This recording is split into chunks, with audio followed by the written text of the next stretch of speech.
toutes et à tous, c'est Hermès, j'espère que vous allez bien, j'espère que vous aviez apprécié la vidéo d'hier. On va parler de ce petit breakout par rapport à ce triangle de contraction qu'on avait visualisé ensemble. Le RSI en 14 périodes avait déjà donné potentiellement la direction. Est-ce qu'on doit être contre ce mouvement? Est-ce qu'un retour sur les 20 000 $ est jouable pour faire rentrer toutes ces personnes qui attendent le retest de cette petite ligne de tendance, potentiellement un pullback pour laisser rentrer un maximum de personnes? On répond à cette question maintenant. Avant de commencer très rapidement, je vous invite toujours à rejoindre le Discord des rois du marché. Le lien sera dans la description. Vous y trouverez à l'intérieur une documentation qui s'appelle la stratégie des 4 rois et bien plus encore. N'hésitez pas à l'utiliser, la télécharger, vous en imprégner, vous en inspirer pour vous aussi trouver votre propre style d'investissement, que ce soit sur le court, moyen, long terme. On utilise des retracements et des extensions de Fibonacci. J'utilise ces stratégies depuis plusieurs années et m'offre d'excellents résultats sur le court, moyen, long terme, voire très long terme, sachant que je suis plutôt un profil d'investisseur et qui permet surtout et avant tout d'annihiler toute forme de stress, ni plus ni moins. On commence tout de suite avec Bitcoin. Bon, résolution haussière par rapport à ce petit breakout de ce triangle de contraction. Tout le monde maintenant va potentiellement essayer d'entrevoir un faux breakout, donc un fake out pour aller potentiellement rechercher une ligne de tendance sur un pullback et puis faire une continuation baissière. C'est possible, tout simplement. Dès lors, je mets en garde toutes celles et ceux qui veulent prendre ce pullback. Si on revient chercher ici aux alentours des 20 000, 19 000 ou sous les 20 000 $, c'est pas pour vous laisser rentrer. Je pense que ce sera très probablement pour à minimum aller chercher le bas de ce range. Pourquoi? Parce que jusqu'à preuve du contraire, on est en train de travailler de façon assez poussif pour le coup ce haut de range, tout simplement. Ici, haut de range, je vais le mettre en rouge, tout simplement, et bas de range, tout simplement, qu'on avait bien délimité ensemble. On vient chercher des mèches, on repousse, et derrière on vient chercher des mèches, et on repousse, tout simplement. Donc actuellement, haut de range, bas de range. Heureusement que les range traders sont là pour potentiellement nous donner du jus, pour vendre à découvert ce haut de canal ou ce haut de range pour pouvoir éventuellement faire un breakout et continuer notre poussée haussière, potentiellement premier arrêt et éventuellement les 30 000 $. Donc on va bien sûr en parler maintenant et on va en parler dans cette vidéo. On va prendre un peu de recul, on va regarder nos indicateurs techniques pour savoir qu'est-ce qui est le plus probable dans ce contexte de marché. Jusqu'à preuve du contraire, ce sont maintenant aux range traders de faire leur travail et de pouvoir repousser ce marché potentiellement plus bas, en bas de ce range. Néanmoins, il y a pas mal de petits hicks. Le premier hic, c'est qu'il y a des bonnes news qui commencent à arriver, comme par exemple Celsius en rémission. Apparemment, il aurait repoussé vers 2600 $. Ça, c'était hier ou avant-hier par rapport à son prix de liquidation. Finalement, ça va mieux côté Celsius. Il y a beaucoup de FUD qui passent, notamment avec l'insolvabilité de KuCoin, notamment de Crypto.com. En réalité, c'est de la bad news qui est en train de glisser sur les réseaux sociaux. Je pense qu'il ne faut pas en prendre compte. Très clairement, je pense qu'il faut plutôt regarder les plus petits échangeurs, les moins liquides comme Conflex, ceux qui commencent en fait d'ores et déjà à couper les retraits de ses clients, mais tous les autres, si on continue en fait à travailler, c'est pas forcément le moment d'aller se créer des billets psychologiques pour dire il y a le marché qui va tomber et qui va chuter. En fait, on le constatera. Actuellement, ce n'est que du FUD, c'est de la rumeur. Et généralement, on peut acheter la rumeur et vendre la news. Donc on ne peut malheureusement pas entrer dans notre stratégie de trading, court terme pour le coup, ce type d'information. Il ne faut pas le prendre en compte. D'accord? Côté S&P 500, on n'est pas encore en train de faire notre breakout, parce qu'est-ce qu'on va faire aujourd'hui? Peut-être une très grosse bougie verte sur le S&P 500. En tout cas, c'est clairement le chemin que ça en prend. Une journée verte, 2 journées vertes, 3 journées vertes, 4 journées vertes. On essaie d'aller chercher des pressés en lot. On ne vient pas chercher des petites poches de liquidité plus bas dans une zone de rechargement, de vente, d'achat logique, court terme. Je crois qu'on est pile venu chercher les 618, à peu près comme le Bitcoin. C'est juste chirurgical. On est bien en train de dessiner une tendance ou une dynamique tendancielle haussière ici sur le S&P 500 et je suis bien sûr en daily. En weekly, on est toujours baissier. Tentative de fond et dynamique de fond, ça reste baissier bien évidemment. Mais il y a des objectifs à aller chercher et notamment sur Bitcoin. Donc pour moi, je vous donne en fait en 1000 ma visualisation et on ira juste après sur Coinalyse. En somme, si on commence à revenir chercher ces pullbacks, c'est pas pour vous faire rentrer, c'est pas pour nous faire rentrer. C'est pour nous envoyer plus bas. Au minimum, bas de ce range. Et potentiellement aller chercher des lots juste ici aux alentours des 17 500 et ici les 18 500 $. On peut retrouver ça en fait sur notre ami de The Kingfisher. Ça a été partagé encore ce matin. Je ne sais pas de quand ça date, de hier, mais je crois que c'est assez similaire à hier. On va regarder tout de suite ensemble sur les clusters de Kingfisher. Merci à toi, Martouf, pour pouvoir éventuellement nous partager très, très régulièrement les The Kingfisher. Ici, vous avez un gros cluster de liquidation aux alentours des 20 000 $. Faites très attention, ça reste un billet de psychologique. Je pense que j'ai eu le bon timing hier en vous disant et en vous rappelant par rapport à ces clusters de liquidité que c'est pas une obligation de venir les chercher. On a complètement pris le contre-pied. Et on est en train de faire gagner, et on fait gagner beaucoup de personnes actuellement. La question c'est à quel moment ils prennent des profits. Je pense que sur ces niveaux de prix, ils vont commencer à prendre des profits pour pouvoir en fait recharger des shorts en haut de ce range par rapport à des vendeurs à découvert. Ce qui nous donnera en fait le jus, tout simplement, et qui forcerait beaucoup de personnes à acheter plus haut. C'est comme ça que ça fonctionne. Il faut que le cours monte avec un minimum de personnes et chute avec un maximum de personnes. Je pense que de le laisser, entre guillemets, revenir en bas de ce range, en sachant qu'on a beaucoup de personnes qui achètent actuellement ce Bitcoin, notamment sur le spot, on le voit très très bien sur le CBD, ça ne fait que acheter actuellement sur le spot. Donc pour le coup, je pense pas qu'on va revenir d'ici tôt, entre guillemets, revenir sur ce batch range. Je peux complètement me tromper, mais je pense que c'est pas la direction qui devrait être prise. Parce qu'on a actuellement un ratio long short qui est encore en train de se déprécier, mais plutôt là pour le coup en faveur des vendeurs à découvert. Enfin c'est rare, donc pour être signalé, on est sur du 60-40, donc on est en train d'empiler des shorts. C'est clairement le carburant qu'il nous faut pour pouvoir pousser ce marché au nord.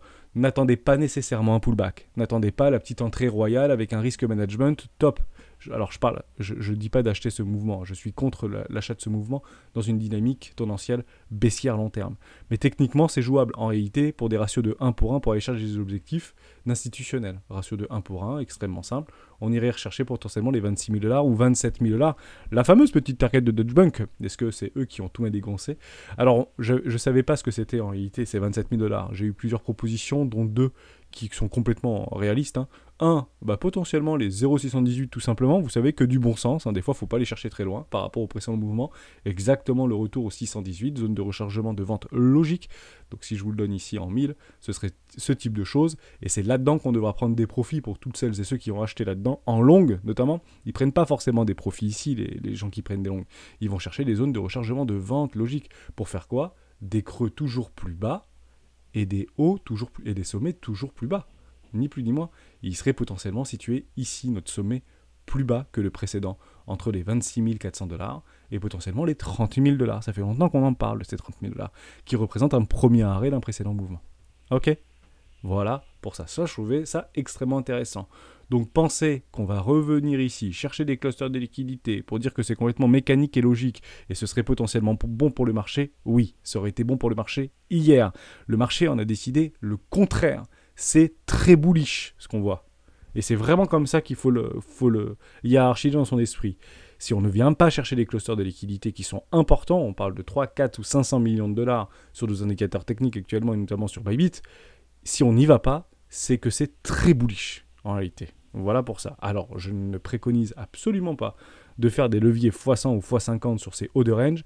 On n'achète pas sous résistance, on est en train de travailler une résistance, c'est un haut de range. C'est trop tard. Il fallait potentiellement acheter pour les traders ici. C'était ici qu'il fallait acheter, dans une zone de rechargement d'achat court terme. Ici, ce n'est plus votre travail. Maintenant, c'est les range traders. Donc, si vous êtes range trader, vous le vendez, ce haut de canal, pour potentiellement aller chercher le bas. Et si vous êtes trader de tendance, vous attendez des rebonds pour pouvoir shorter dans une zone de rechargement de vente logique. En réalité, acheter ici, c'est pour quasiment personne. Réellement. Mais si ça casse, ça veut dire qu'il y a des gros portefeuilles qui veulent pousser ce prix beaucoup plus haut. Pour une seule raison, nous vendre leur Bitcoin plus cher. Ni plus ni moins. Ok, ça c'était super important. On repasse toujours, alors je vais repasser un petit peu en arrière. On a une shooting star qui potentiellement est en train de se mettre en place, notamment en daily. Donc je veux que la bougie soit rouge. Si elle est verte, pour moi ça compte pas. Mais certains d'entre vous potentiellement verront une bougie de retournement juste ici. Donc shooting star, vous voyez, si on clôture comme ça. Moi je veux pas qu'elle soit verte, moi je veux qu'elle soit rouge. Donc potentiellement qu'on clôturait là-dedans. À quel moment j'ai mon signal? Extrêmement simple. Je passe en weekly. Et on est en train de faire quelque chose que ça fait longtemps qu'on ne l'avait pas fait. Donc ça mérite potentiellement d'être visualisé. Merci Texmex. J'ai mis à jour d'ailleurs dans l'onglet documentation la présentation par rapport à ton indicateur de W. Donc ici, alors certains diront je veux 5 bougies en weekly pour avoir des W weekly, etc. Pour moi 3 suffisent, mais c'est très psychologique. Ici, on ne vient pas chercher un précédent plus bas. Parfaitement maîtrisé, super, zone de rechargement d'achat. Pour moi parfaitement validé. J'aurai mon signal de retournement de tendance moyen terme, pour aller chercher des objectifs, 25 000 $, alors ici dans des trous du volume profile, voir la très grosse résistance qu'il y a sur les 30 000 $ jusqu'à preuve du contraire, ça nous donne une confluence avec quoi? Avec les options qui sont à l'expiration du 29 juillet, donc notre fameux rallye d'été, max rate 25 000 et un strike price à 30 000 $. Peut-être qu'il y a des gens qui ont suffisamment de moyens pour pousser ce prix jusqu'aux 30 000 $, pourquoi pas?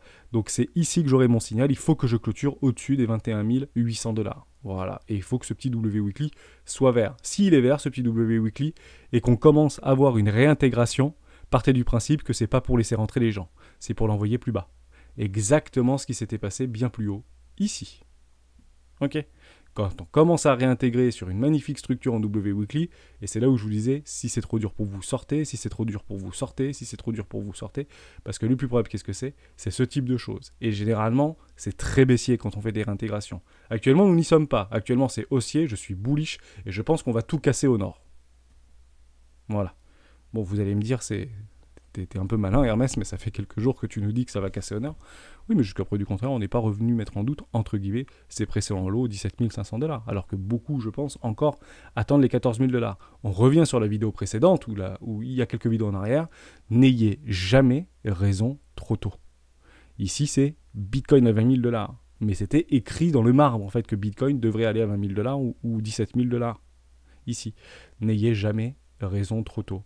On peut faire un joli rebond, toujours dans une dynamique tendancielle baissière, pour aller chercher des précédents lots et un nouveau creux, plus bas. Mais là, ce qu'on recherche, c'est plutôt notre haut.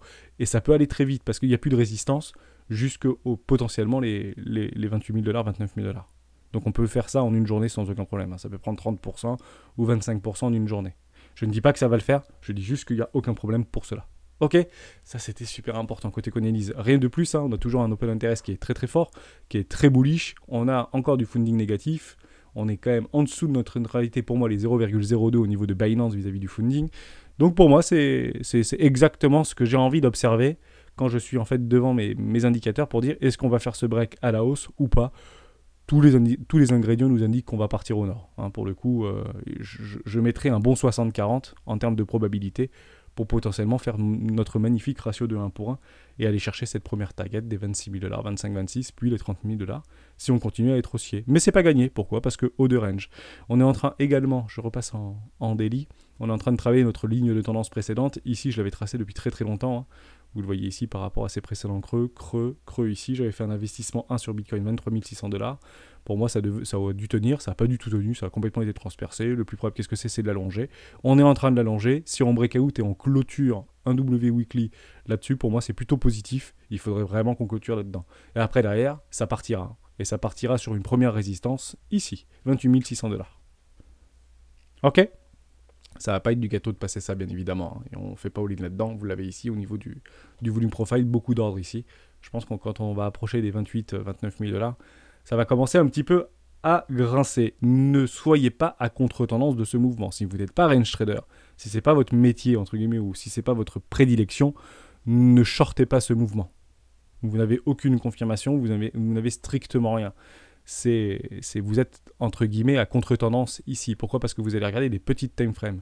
Nous avons des W en daily, nous avons des W dans des W dans des W en 4 heures. Nous avons une dynamique tendancielle haussière en 4 heures. Tout le monde va attendre ici d'acheter. Je pense qu'on n'ira pas acheter. Il ne faut pas qu'on donne la possibilité de revenir chercher ce pullback, parce que sinon on irait très probablement beaucoup plus bas. Je ne veux pas qu'on vienne ici. Je vous le dis souvent dans les vidéos quand on commence à faire des extractions haussières, je ne veux pas qu'on revienne là, je ne veux pas qu'on revienne là, je ne veux pas qu'on revienne là. Et à chaque fois, on continue, on pousse très fort, entre guillemets, par rapport à nos précédentes lignes de tendance. Bon, après, ça construit des patterns, ça construit des triangles, il n'y a aucun problème avec ça. Mais je ne veux pas qu'on revienne, je veux qu'on pousse très fort maintenant. Je veux de la force. Si j'ai pas de force, c'est pas bon signe. Ok? Mais je pense qu'il y aura de la force. Pourquoi? Parce qu'on est en semaine, parce que c'est vendredi, parce que le S&P 500 est proche de faire son breakout et de structurer quelque chose de très intéressant, un nouveau plus haut. Donc derrière, ce serait potentiellement des mauvaises nouvelles qui pourraient éventuellement nous empêcher d'aller chercher des nouveaux sommets ou des nouveaux, enfin pas sommets, mais en tout cas des nouveaux plus hauts. Toujours les 4114 points au niveau du S&P 500. Je ne pense pas qu'on va le faire en une journée. Et si on le fait en une journée, c'est clairement en fait potentiellement un exit pump. Plus 5%, ça a déjà été vu. Donc soyez extrêmement vigilants. Le dollar index est toujours extrêmement fort. Potentiellement qui ment en réalité, c'est toujours la même chose. Il y a des menteurs et c'est pas bon ce qu'on est en train de voir sur le DXY, mais ça ne veut pas dire que Bitcoin va se retourner. Il faut juste de la force. tout simplement. Bitcoin peut faire cavaler seul. Pourquoi? Parce qu'il a beaucoup plus retracé que tous les autres actifs, entre guillemets, traditionnels de ce marché de Wall Street, notamment, ou des différents assets qu'on peut retrouver. J'ai à peu près fait le tour de tout ce que je voulais vous dire. Côté taux, côté tout ça, on est complètement dans les probabilités. On a bien acté par rapport au milieu de la Fed qu'on devrait avoir une augmentation de 0,75 lors du FOMC de fin juillet. Donc aucun problème avec ça, c'est du 93%. Alors c'était un petit peu moins, je crois que c'était 86% encore hier, ça bouge pas mal. Mais grosso modo, 9 personnes sur 10 ou 9 analystes sur 10 s'accordent à dire qu'on aurait 0,75 points. Et on a toujours en fait par rapport aux prévisions 8,3 vis-à-vis du CPI. Je pense qu'aujourd'hui, les opérateurs de marché regardent surtout ça, parce que tout ça conditionne en réalité la Fed. Donc si c'est plus positif que prévu, la Fed sera plus positive que prévu, et potentiellement, les capitaux vont re-rentrer dans des assets plus à risque. Pourquoi? Parce que les taux ne seront pas en fait dans une lignée croissante, tout simplement. Donc ça peut être très positif. Si on est positif, ce sera encore plus positif, mais les directions seront prises, en réalité. C'est buy the rumor, sell the news. C'est souvent le cas dans des dynamiques haussières. C'est buy the rumor, sell the news dans des dynamiques haussières. Et c'est parfois, ou souvent, le contraire, dans les dynamiques baissières, tout simplement. J'ai fait le tour de absolument tout ce que je voulais vous dire. Si on fait un tout petit tour au niveau de Bitfinex sur Trading Light, on a bien sûr sur du premier arrêt, toujours nos clusters de vente en limite actuellement, qui sont en train de se positionner. Il y en a quelques-unes qui partent. Alors, est-ce qu'ils vendent un peu plus bas? La question reste ouverte. Je pense qu'on ira potentiellement les chercher et ce sera une première résistance ici. Deuxième résistance, 30 000 $, à peu près 33 000 $. Mais c'est ici qu'on va potentiellement prendre des décisions pour pouvoir couvrir son portefeuille d'investissement pour celles et ceux qui sont un peu pressés, qui en ont tout simplement marre de voir leur prix se déprécier. Qui, très probablement, en fait, continuera à pousser ce prix vers le nord, mais c'est pas très grave. On joue ce qu'on sait jouer, on est investisseur et on protège notre capital d'investissement. Quand on shorte ce marché, ce n'est pas pour gagner de l'argent, parce que le risque, c'est d'en perdre bien plus que nous pouvons nous permettre de le perdre, notamment par rapport à notre capital financier, tout simplement. Bon, j'espère que je vous ai aidé. On se retrouve à 12h30 par rapport au live. Comme ça, j'ai fait un petit tour un peu rapide. On ira essayer de chercher quelques news et quelques cryptoactifs qui sont intéressantes. Parce que j'ai vu pas mal de petits W weekly qui sont en train de se positionner. On essaiera de regarder des cryptoactifs les plus résilients. On prendra Keys, par exemple. Très intéressant. Keys, je crois qu'il nous a poussé 150% hier.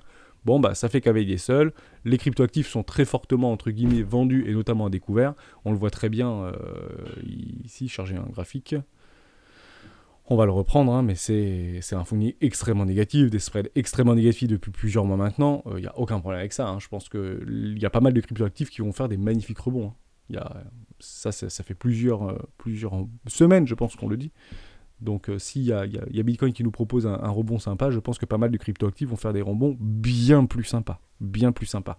Voilà pour ça. Merci à toutes et à tous d'avoir suivi cette vidéo jusqu'au bout. On se retrouve à 12h30 pour ceux qui sont dispo pour le live. On essaiera de faire 30-35 minutes. C'est pour ça que je fais les vidéos le matin. Je pense que ça permet en fait de déblayer un peu le terrain.